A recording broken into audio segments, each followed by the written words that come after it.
Good morning students. आज हम हमारा नया लेसन शुरू कर रहे हैं। जब आई आपदा, अर्थात हम आपदा के बारे में पढ़ेंगे। देखिए आपदा होती क्या है। तो आपदा का अर्थ ये होता है कि जब भी कोई अचानक कोई हमारे सामने कोई बहुत समस्या आ जाती है तो उसे हम आपदा कहते हैं। दो प्रकार की होती है ये, एक प्राकृतिक होती है और दूसरी मानवकृत होती है। अर्थात मानव के द्वारा भी आपदा आ जाती है और एक जो नेचुरल जो प्राकृतिक रूप से आती है, जैसे भूकंप है, बाढ़ है, तूफान है, चक्रवात है, हैं? जमीन का धंसना है। ये सब क्या है? प्राकृतिक है। तो हम इसमें पढ़ेंगे। मैं समय हूँ, मैंने गाँव को बसते और उजड़ते देखा है, लोगों को खुशहाल व सिसकते देखा है। अर्थात क्या होता है, समय के साथ साथ क्या होता है, परिवर्तन होता जाता है।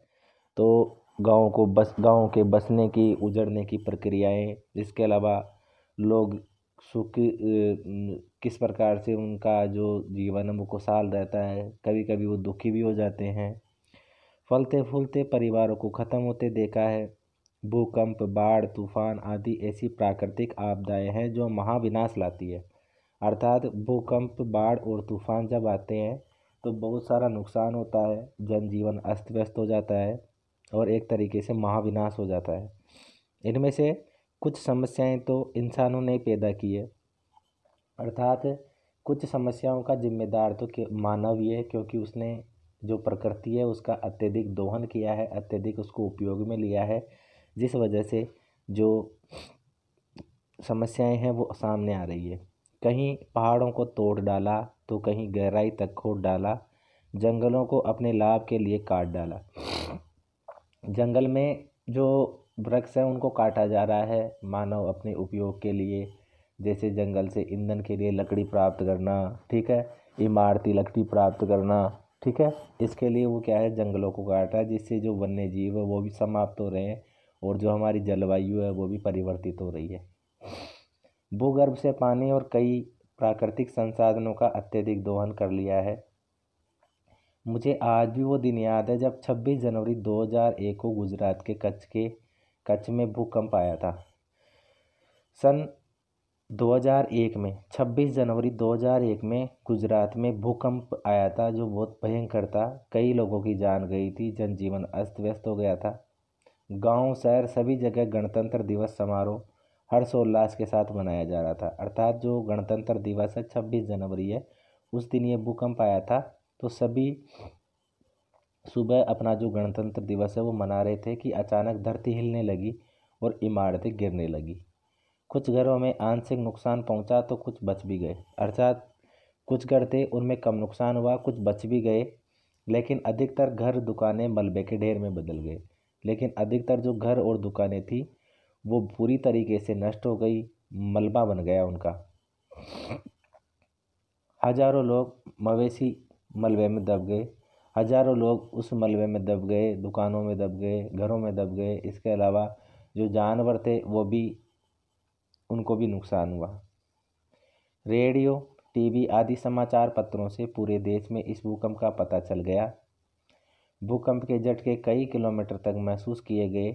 जो लोग बच गए वो तुरंत दूसरे घायलों की मदद में लग गए एवं मलबे से लोगों को निकालने लग गए। अर्थात जो लोग बच गए थे, अर्थात जिनको नुकसान नहीं हुआ था, वो दूसरों की मदद करने लगे।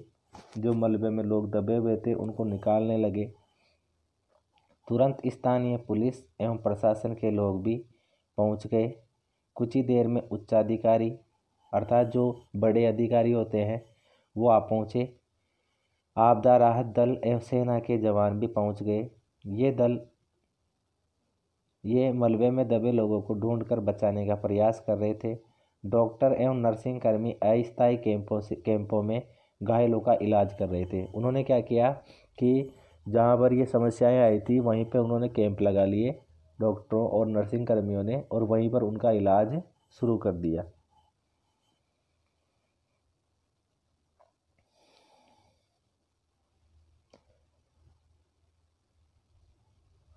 और जो गंभीर घायल थे उनको एम्बुलेंस से नज़दीकी बड़े हॉस्पिटल में पहुंचा रहे थे।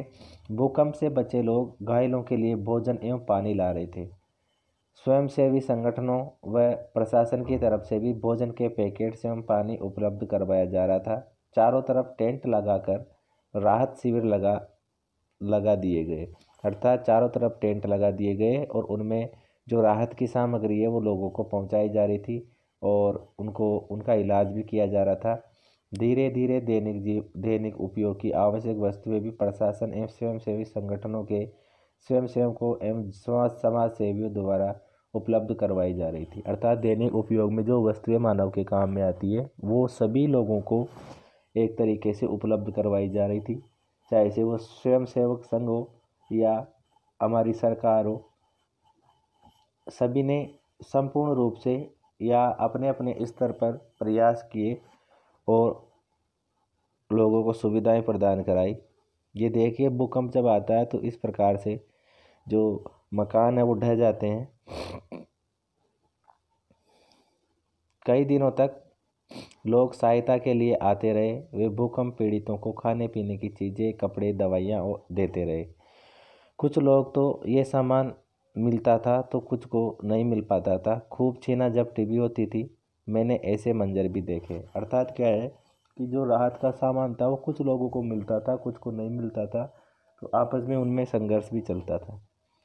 शहर से आए लोगों में कुछ वैज्ञानिक, इंजीनियर और आर्किटेक्ट भी थे। उन्होंने बताया कि भूकंप आने पर तुरंत घर से बाहर खुले में निकल जाना चाहिए। अर्थात उसके भूकंप के जो बचाव के उपाय है वो क्या है, तो जैसे ही भूकंप आए तो हमें क्या है, खुले में निकल जाना चाहिए, बाहर निकल जाना चाहिए। अगर घर के बाहर नहीं निकल सको तो किसी मजबूत जगह, जैसे मजबूत टेबल के नीचे कंपन रुकने तक बैठ जाना चाहिए।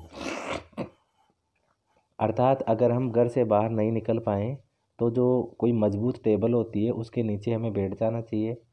इन्होंने भूकंप रोधी मकान बनाने के कुछ डिजाइन बताए और लोगों से इस डिजाइन के अनुसार मकान बनाने के लिए कहा।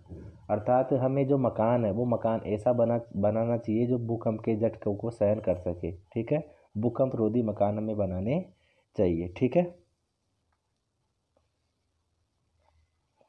अब ये भूकंप की तीव्रता है, ये हम कल पढ़ेंगे। ठीक है।